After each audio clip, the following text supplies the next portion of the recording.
Bonjour, voici l'activité santé 12, toujours sur Marc a-t-il le corona et donc là on en est à l'étape de son test de dépistage, à l'étape de la PCR pour détecter la présence du satané virus. Euh, donc la dernière fois nous avons dans la T-Santé 11 nous avons créé l'ADN complémentaire euh, de l'ARN du virus.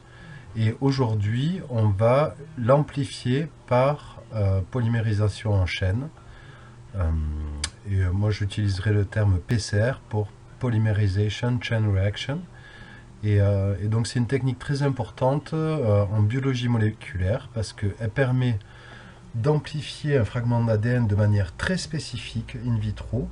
Et on peut obtenir des milliards de copies d'ADN, donc on appelle ça des amplicons, à partir d'une seule molécule d'ADN matrice. Donc on peut trouver l'aiguille dans la botte de foin qui est tout cet ADN. On peut spécifiquement amplifier des régions. Cette technique, ça a été primé par le prix Nobel en 93. Et aujourd'hui, avec les développements de la PCR, on arrive à la rendre quantitative, on arrive à savoir combien il y a de molécules d'ADN spécifiques de tel ou tel virus, par exemple, dans un échantillon. Mais pour la partie quantitative, vous verrez ça en BTS. Donc voyons à présent le principe de la technique. Donc on va avoir un premier cycle où on va avoir notre ADN qui est double brin grâce aux liaisons hydrogènes établies entre les bases A avec T et les G avec C. Et en chauffant, on va séparer les deux brins. On va avoir une étape qu'on va appeler d'hybridation des amorces. Ici c'est écrit en anglais annealing, ou des amorces d'ADN simple brin vont s'hybrider spécifiquement de manière complémentaire sur des parties des ADN qui sont simples brins. Et grâce à ça, on va avoir une troisième étape, grâce à une enzyme importante, la TAC DNA polymérase. Donc on va avoir une élongation, une extension de cette amorce pour fabriquer le brin complémentaire à l'ADN matrice. Donc au bout d'un cycle, on voit qu'on avait une molécule d'ADN double brin, on va se retrouver avec deux molécules d'ADN double brin. Et cycle après cycle, on va enrichir, on va avoir plus que le fragment délimité par les deux amorces qui va être amplifié. Et on va obtenir par exemple 2 exposant 30 fois la molécule d'ADN. À chaque cycle, on multiplie par 2 en fait. On peut obtenir 1 milliard de copies à partir d'une seule molécule d'ADN double brin. Donc voici la vidéo en anglais. The polymerase chain reaction is a method for making many copies of a specific segment of DNA, starting with a very small amount. This technique can be used to identify specific microorganisms from a small amount of DNA and to identify persons involved in crimes from DNA on cigarettes or in a single hair follicle. The DNA to be amplified is mixed with deoxyribonucleotides, a thermal stable DNA polymerase called Taq polymerase, and DNA primers. The DNA primers hybridize to the ends of the gene to be amplified and provide a starting point for the Taq polymerase. The mixture is heated to break the hydrogen bonds in the DNA, forming single-stranded molecules. The mixture is then cooled sufficiently to allow the DNA primers to anneal to each end of the segment to be copied. Taq polymerase then synthesizes the complementary strand of DNA using the primer as the starting point. The temperature is raised again to separate the DNA strands and then lowered sufficiently to allow the primers to attach. Taq polymerase now synthesizes another set of new complementary strands. This process is repeated until enough DNA has been produced to be identified or used for further research. After 21 cycles, one molecule of DNA can be amplified to over 1 million copies. This amount of amplification can be achieved by running the reaction overnight in a thermal cycler, an instrument that automatically raises and lowers the temperature at appropriate time intervals. Donc, dans cette activité, on va déterminer les séquences des amorces, ou primer en anglais, donc les amorces sens et antisens spécifiques du SRAS-CoV-2. Alors ces amorces seront synthétisées in vitro et utilisées pour réaliser la PCR sur l'échantillon de marque, et bien sûr sans oublier les conditions de contrôle. Et enfin, le produit de la PCR réalisé sera analysé par électrophorèse en gel d'agarose. Donc on est vraiment dans la dernière étape du test de dépistage du SRAS-CoV-2 par PCR. Et on verra ces différents documents, comment s'hybrident les amorces, comment on détermine une température d'hybridation, et ainsi que différentes fiches techniques et tutoriels. Donc on va voir en premier le tutoriel pour obtenir ces séquences, et là on va aller sur PubMed. Alors sur PubMed, on va chercher PubMed, et on va sélectionner nucléotides dans le menu déroulant de gauche, et on va taper Covid-19, le nom de la maladie. On verra si ça nous donne le bon virus. Là, en tapant ça, ben oui, on tombe bien sur le Severe Acute Respiratory Syndrome Coronavirus 2 référent génome. Donc c'est la séquence de référence. On voit un diagramme où on voit de 5' en 3' où se placent les différentes séquences qui codent pour des protéines virales. Donc on va aller un peu plus loin. On va cliquer sur Severe Acute Respiratory Syndrome. On arrive sur cette séquence et sur un peu toutes ces explications. Et ici, sur le menu de droite, on va pouvoir chercher des amorces spécifiques Peak Primers. On tombe sur cette première page, Primer Blast.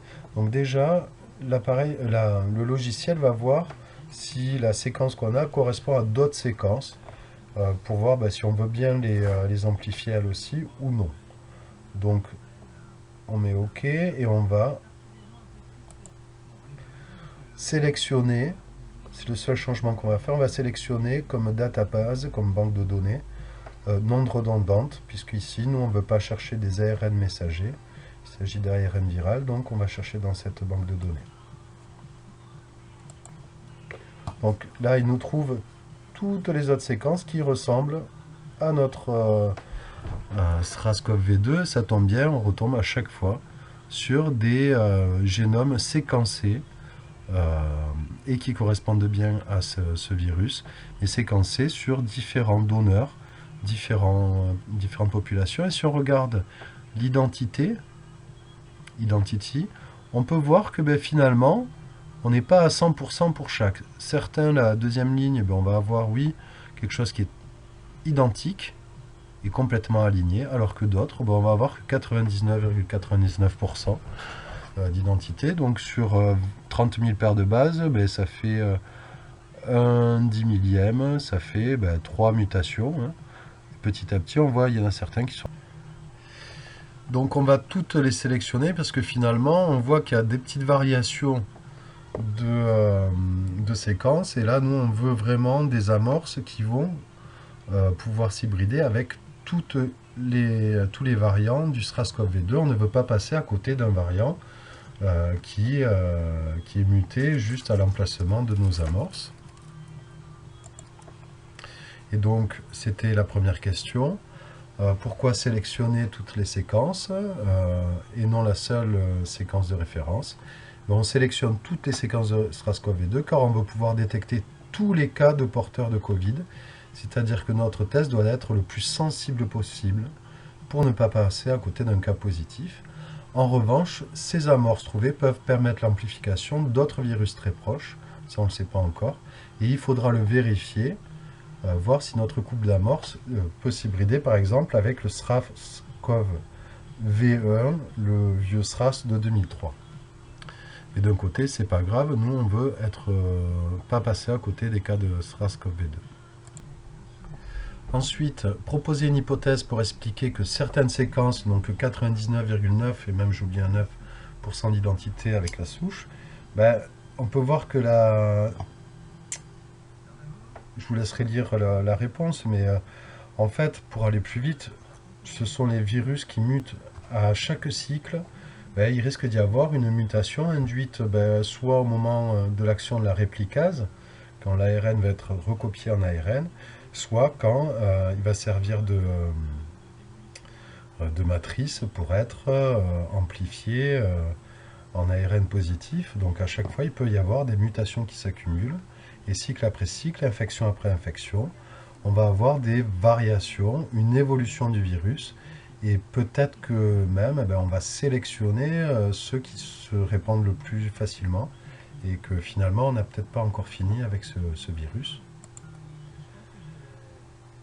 Donc une fois qu'on a tout sélectionné, on va revenir pour chercher ces fameuses amorces et on va soumettre. Donc on va aller plus loin pour avoir ça. Donc après avoir soumis, on va attendre le temps qu'ils réfléchissent.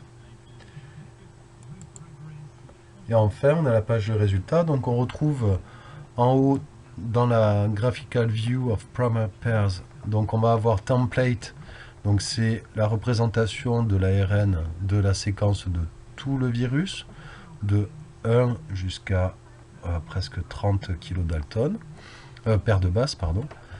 Les différents gènes qui sont contenus, qui vont exprimer, alors si vous voyez le M à droite, N c'est pour neuramidinase, M pour membrane, E pour l'enveloppe, il y a le S aussi pour spicule, voilà. Donc nous, on sait repérer en fait où sont ces primers, et enfin en bas on voit plusieurs couples de primers qui vont être très spécifiques de nos séquences et de toutes nos séquences de SRAS-CoV-2. Donc nous, ce qu'on va choisir ici, c'est le primer 1. Donc on a ce premier couple d'amorces. Forward primer, ça veut dire amorce sens. On a sa séquence donc de 5' en 3'. Elle se met sur l'ADN matrice dans le sens positif de 5' en 3'. Sa longueur est de 20 length, c'est 20 nucléotides. On a son positionnement, sa température de fusion, c'est-à-dire la température à laquelle, jusqu'à laquelle on peut aller sans que les brins se déshybrident, et au-delà, ils vont se séparer de l'ADN matrice. Et on a le pourcentage en GC, et on va voir que ça va être important pour savoir déterminer cette température. Donc à noter le positionnement, et enfin pardon, la troisième ligne, product length, c'est la taille du produit, donc de l'amplicon. Et là il fait 706 paires de base. Et en dessous, donc on voit à quel niveau ces amorces s'hybrident.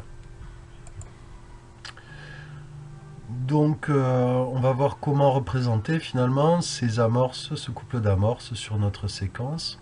Donc c'est une proposition.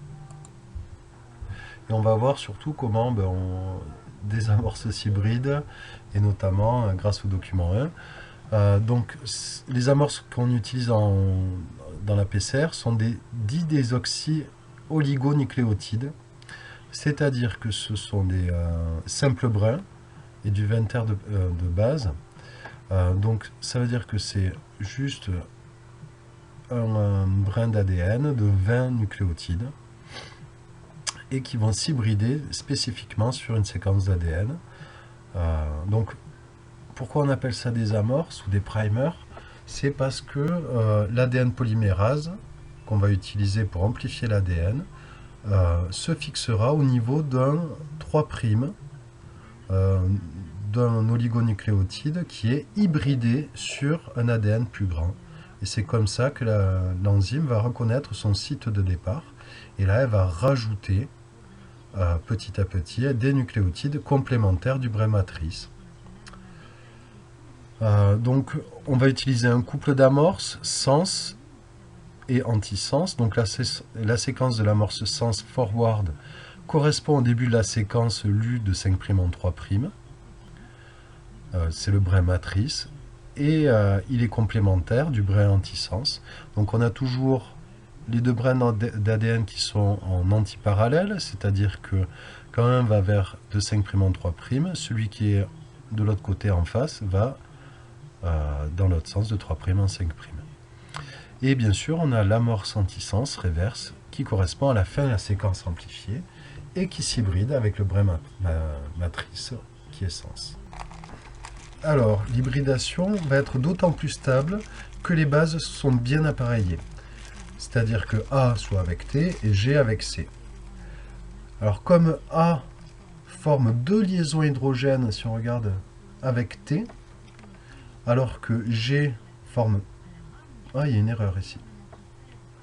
3 liaisons hydrogènes. Il y a une erreur sur le schéma que j'ai pris sur Internet. Bon, c'est pas grave. Bon, G et C, c'est 3 liaisons. T et A, c'est 2 liaisons. Donc, plus j'ai de G et de C, plus il va y avoir de liaisons hydrogènes. Donc, l'hybridation sera stable. Il faudra donc plus chauffer, d'autant plus chauffer qu'on a de liaisons GC dans une hybridation, puisqu'il y a plus de liaisons hydrogènes formées. Donc si on reporte les séquences trouvées sur Internet, le couple de primer 1 et 2, on peut les représenter comme ceci. On va prendre surtout le brin en haut. Donc c'est l'ADN complémentaire du Strascov V2 qui va de 1 à 29 903.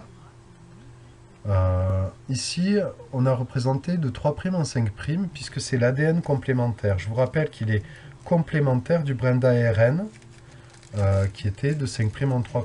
Donc là, on a l'inverse, et après avoir fait l'ADN complémentaire, normalement, au premier cycle, on n'a que cet ARN simple brin complémentaire. On va avoir hybridation, donc de l'amorce sens, qui va de 5' en 3', qui correspond bien à la séquence de l'ARN positif. Et il va s'hybrider donc entre les positions 25 521 et 25 540 qu'on a eu dans le rapport de tout à l'heure.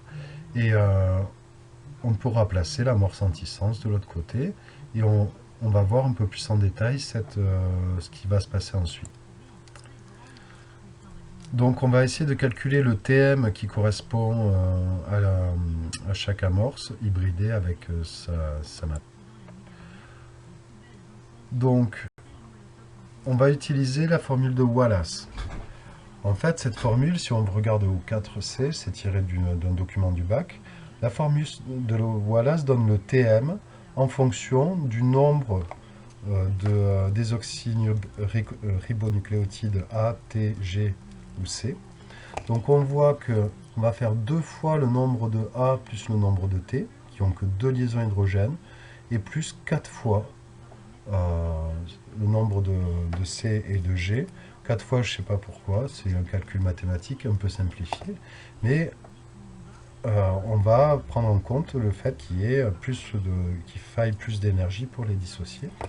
Et donc pour le calculer, c'est assez simple, hein. Quand on prend la séquence d'amorce sens, on compte le nombre de A, de T, de C et de G, et on replace dans la formule. Donc Tm est égal à 2 fois 2 plus 7, plus 4 fois 3 plus 8, et on trouve 62 degrés. Et pour l'amorce antisens, on fait de même, et là on tombe sur 60 degrés.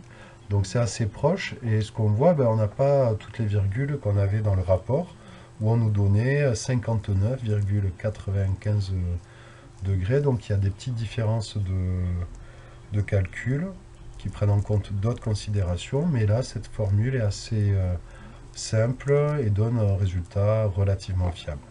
Donc là on va avoir deux amorces qui ont des températures d'hybridation relativement proches, mais pas égales. Donc voici un peu comment on pourrait représenter une PCR. Donc ce que j'ai pas dit tout à l'heure, on avait la longueur du fragment, hein, de la position 25 521 à 26 226, ça fait 706 paires de bases. C'est la longueur attendue. Donc nous, dans notre milieu, on va partir d'un brin, un ADN double brin, et des amorces. Alors l'amorce sens, on va la prendre de 5' en 3'. Mais antisens, vous voyez, si on doit aller dans l'autre sens, je l'ai placé de 3' en 5', c'est la transformation. Ensuite, l'ADN est dénaturé, et notamment l'ADN matrice, les liaisons hydrogènes vont se rompre, et on va avoir deux ADN simple brin, après avoir chauffé à 94 degrés. On va baisser la température à la température d'hybridation des amorces, et là, elles vont pouvoir se fixer sur les séquences dont elles sont spécifiques. Et là, c'est ce qu'on observe. Donc, chacune sur le brin matrice et le brin sens et antisens. Enfin, on va se placer à 72 degrés et c'est là où il y a l'enzyme très importante, la TAC DNA polymérase, dont on va reparler ensuite, qui va reconnaître, même elle reconnaît dès l'hybridation des amorces, elle va reconnaître qu'une amorce est hybridée sur un brin d'ADN plus grand, elle va se placer en 3' et va allonger, va créer de l'ADN, polymériser de l'ADN, de manière complémentaire au brin matrice. Donc ça, c'est en début d'élongation. Et en fin d'élongation, on va obtenir donc 2 molécules double brin d'ADN à partir d'une seule, finalement. Et donc, on va pouvoir reproduire cela, cycle après cycle. Et refaire la même chose. Donc, à chaque cycle, 1 donne 2, 2 donne 4, 8, ainsi de suite, et jusqu'à des milliards de copies. Et sur ça, on va pouvoir travailler et pouvoir analyser quelque chose qui était inaccessible avant. Et c'est là vraiment la grande trouvaille de la PCR. Alors, on va reparler donc de cette TAC DNA polymérase. Donc ici, la fiche technique, un extrait de la fiche technique de la TAC DNA polymérase, on va le lire rapidement. Donc c'est une enzyme thermostable, c'est ça vraiment le point important, puisqu'elle va fonctionner à 72 degrés, mais surtout subir des dizaines de cycles à 95 degrés. Et en fait, on l'a découverte, cette enzyme, dans une bactérie hyperthermophile, Thermus aquaticus, qui a été retrouvée dans des sources chaudes. Et donc, le gène a été cloné et fabriqué maintenant dans E. coli, sous forme recombinante. Et donc, on peut la chauffer jusqu'à 95 plusieurs fois sans perdre son activité. Alors là, après, il parle que cette enzyme est pure, bien purifiée dans ce qu'ils nous vendent. Et surtout qui n'a pas d'activité endonucléase et exonucléase, donc elle ne va pas détruire non spécifiquement l'ADN, sauf dans le cas que je vais vous dire. Donc en activité spécifique, elle va polymériser de 5' en 3' de l'ADN, donc c'est à ça qu'elle sert, mais aussi elle va avoir une activité exonucléase, 5', 3'. C'est-à-dire que s'il y a un bout d'ADN qui est hybridé sur son chemin, quand elle est en train de polymériser, elle va se dire, ben, ce bout d'ADN, je m'en fous, puisque je suis en train de polymériser, je le dégrade de 5' en 3' et je le remplace. Donc c'est son type d'activité. Autrement, la moindre amorce à moitié hybridée bloquerait son activité. Donc voilà, je vais m'arrêter là.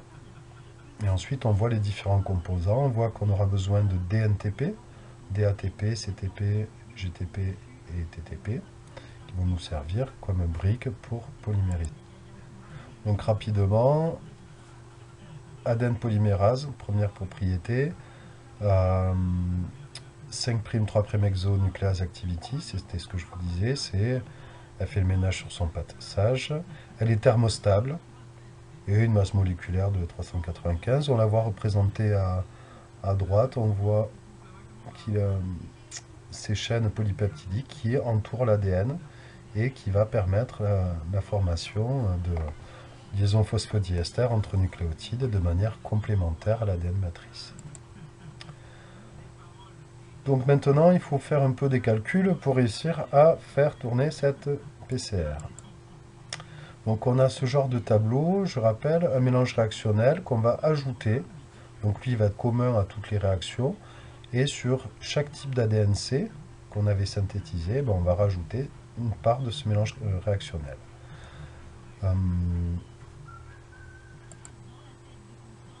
Donc pour calculer le passage entre chaque colonne, là je vous ai donné parfois soit la concentration de la solution mère, soit celle de la solution fille, soit qu'un volume. Donc on se sert toujours de la même équation, c'est j'ai mon nombre de moles de la molécule A dans la solution mère est égal au nombre de moles de molécule A dans la solution fille, puisque c'est ce que j'ai introduit. Donc ça fait C1V1 est égal à C2V2, Et là, vous vous débrouillez pour sortir celui qui vous sert. Mais on va voir que ça peut être plus intuitif avec ces tableaux. Par exemple, quand on passe du tampon PCR 10x, il est 10 fois concentré. Et on le veut à 1x, il faut faire une division par 10. Nous, on est sur un volume final de 50 microlitres. Donc, on mettra 10 fois moins. 50 divisé par 10, 5 microlitres pour arriver à 1x. Alors, c'est un petit jonglage. Mais en fait, on y arrive assez vite. On voit par exemple pour la ligne 2, le mélange de didéoxyribonucléotide phosphate. Donc, ce sont les briques qui vont être nécessaires. On va en mettre 1 microlitre dans 50. Donc, on a fait une dilution au 1/50e. On divise la concentration de chaque DNTP par 50. Donc, 10 milli, ça donne 0,2 milli, donc 200 micros. Et le grand thème, c'est molaire, ça veut dire mol par litre. C'est très utilisé au niveau international. On fait de même pour les autres. Donc on voit que 150 millimolaires, si on divise par 50, par 300 micromolaires, on va avoir un facteur 50. Donc on va mettre 1/50e, 1 microlitre dans 50 final. Et ainsi de suite. Le MgCl2, lui, va être rajouté à 0,5 millimolaires. Et là, pareil, on était à 25 millimolaires, divisé par 50, on obtient ça. Donc c'est un petit jonglage qui est pas trop mal pour voir que les dilutions, c'est pas trop compliqué. Et une fois qu'on a fait tous ces calculs, on va pouvoir compléter sur le volume total avec de l'eau, water. Donc là, ça fera 38 microlitres, puisqu'en tout, si on additionne tous les autres composants, on a 12 microlitres. Donc là, il faudra compléter avec 38 d'eau. Donc ça, c'est fait, on l'a fait. On va passer.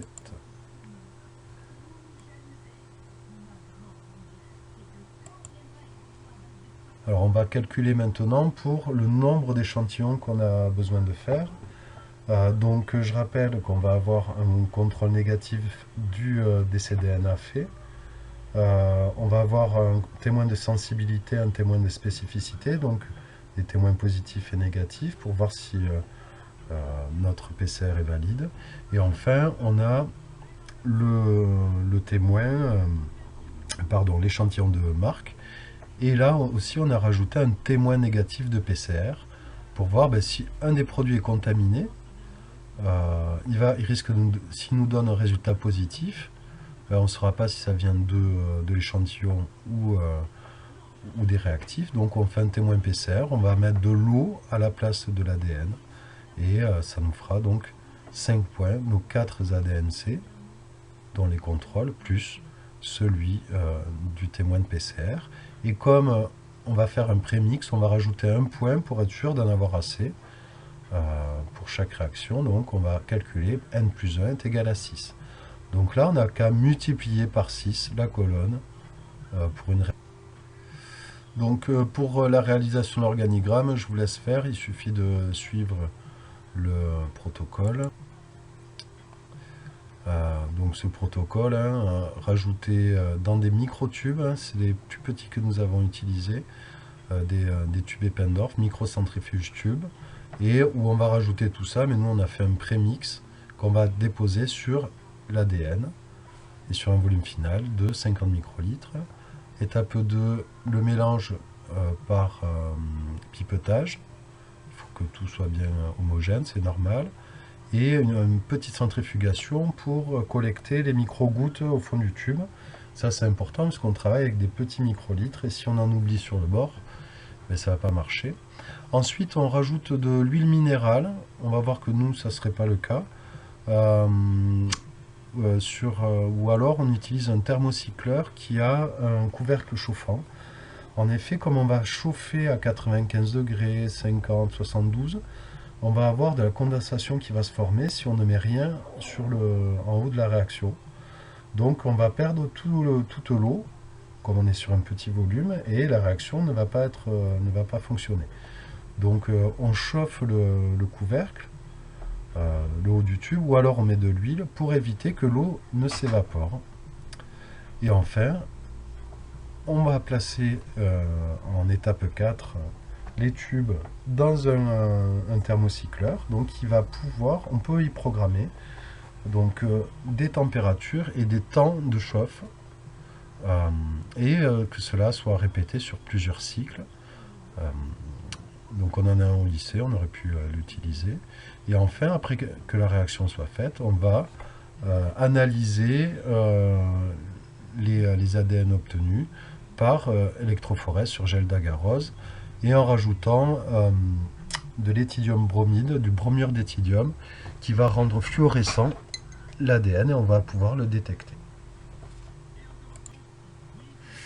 Alors, on va voir que d'après le protocole, quel est le temps de cette réaction de PCR. Donc dans la deuxième partie, il y avait une petite explication sur comment elle était employée. Alors l'attaque d'une apolymérase recombinante qui est employée, elle est hot start. Hot start, c'est-à-dire qu'elle va ne commencer à polymériser qu'après avoir été chauffée un certain laps de temps.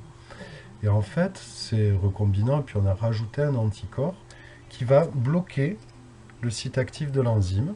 Donc à température ambiante, l'enzyme ne va pas fonctionner. Et ça, c'est important parce que si on laisse nos tubes avec nos amorces dedans mal hybridées, pas assez chauffées, donc qui sont hybridées de manière non spécifique, on risque d'avoir une amplification non spécifique. Donc c'est pour cela qu'on va vouloir qu'elle soit active que après avoir été activée au moment où on le veut. Donc pour cela, on va chauffer pendant 10 minutes à 94 degrés, ça va dénaturer l'anticorps bloquant, et donc l'enzyme va pouvoir être fonctionnelle après ce temps de chauffe. Puis ensuite, on va avoir les différents cycles, hybridation des amorces, là c'est 57 degrés 1 minute, élongation 72 degrés 2 minutes, et dénaturation de l'ADN à 94 degrés pendant 30 secondes. Donc pour répondre à la question, il fallait prendre en compte donc, ces 10 minutes, le cycle, et qui est reproduit 35 fois. Donc c'est un petit calcul, ça fait 122,5 minutes, donc 2 heures, 2 minutes et 30 secondes pour que la réaction soit faite. Alors, là, une petite question pour avoir une petite idée de combien de molécules d'ADN on va produire à partir d'une seule copie d'ADN-C. Donc je vous ai mis un petit calcul facile, hein, c'est xn, c'est le nombre de molécules d'ADN créées après n cycles. C'est égal à x0, c'est combien j'avais de molécules d'ADN au départ, fois 2, parce qu'à chaque cycle je multiplie par 2, multiplié, exponentielle, le nombre de cycles.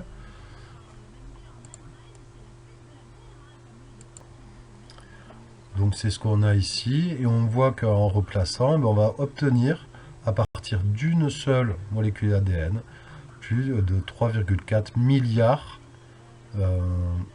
j'ai écrit une bêtise, paire de base, c'est pas ça, milliards de molécules d'ADN en 35 cycles. Donc ensuite, on a fait cette réaction, il faut pouvoir l'analyser, et ce qu'on va faire, comme ce qu'on a fait de manière factuelle à la T-Santé 4.2, on va faire une électrophorèse en gel d'agarose et suivi d'une révélation en bromure d'éthidium. Alors ça, on ne l'utilise pas trop au lycée, même plus du tout, parce que c'est hyper toxique. C'est une molécule qui va s'intercaler dans la molécule d'ADN et qui va la rendre 20 fois plus fluorescente sous excitation UV. Donc à droite, on voit qu'on va pouvoir repérer les bandes d'ADN qui correspondent à une certaine taille. Donc nous, d'après, pour la question 14, rappeler la taille théorique de l'amplicombe, et c'est 706 paires de bases. Et ensuite, on va analyser, et on se sert tout le temps d'un marqueur de taille. C'est une échelle de taille d'ADN, on la voit à droite, qui correspond à un mélange de différents fragments d'ADN de taille connue. Et donc on va les faire migrer en parallèle. On va pouvoir évaluer la taille du fragment analysé en comparant à cette échelle. Alors c'est une échelle semi-logarithmique, c'est-à-dire que la distance n'est pas linéaire complètement avec la taille des fragments, elle est semi-logarithmique, mais je ne rentre pas dans les détails ici. Donc on va représenter l'électrophorégramme qu'on aurait dû obtenir si tous les échantillons sont validés et dans l'hypothèse où Marc est bien atteint 19. Donc un petit rappel sur l'électrophorèse en gel d'agarose. L'ADN est chargé négativement dans nos conditions. Donc on se sert de cette propriété pour la faire migrer et elle va se diriger vers l'anode qui est le pôle positif. Donc on charge dans un gel à plat d'agarose qui en fait c'est un maillage de polyglucidique et qui va séparer en fonction de la taille. Donc on va aussi introduire dans un puits qu'on a fabriqué la solution d'ADN avec un marqueur coloré pour suivre la migration et du glycérol notamment qui va permettre de faire tomber les gouttes au fond du puits et non pas se disperser dans le tampon de migration. Donc on obtiendrait ce type d'électrophorégramme donc après migration et coloration, incubation avec du bromure d'éthidium et lecture sur plaque UV. Donc à droite on voit le marqueur de taille et nos 5 échantillons. Donc le témoin négatif de PCR, on ne doit pas avoir d'amplification d'ADN, on n'a pas d'ADN marqué. Alors on pourra voir les amorces, mais elles sortiraient vers 20 nucléotides, ce qui est 20 paires de bases, ce qui ne se voit pas sur ce gel, ou très peu. Le contrôle négatif ADN-C, donc l'eau, tout l'ADN-C fait, mais juste avec de l'eau, on n'a pas d'amplification. Témoin de spécificité, donc du SRAS-CoV V1 au départ, et bien là, on n'a pas d'amplification, donc notre test est bien spécifique, il ne va pas reconnaître le SRAS-CoV V1. Le témoin de sélectivité ARN de SRAS-CoV-V2, celui qu'on recherche, oui, j'ai bien une amplification, donc c'est bien validé ma PCR. Et enfin, sur l'échantillon de Marc, à partir de l'ARN du prélèvement nasopharyngé de Marc, eh bien, on obtient bien une amplification. Donc il y a bien la présence de SRAS-CoV-V2 chez ce patient.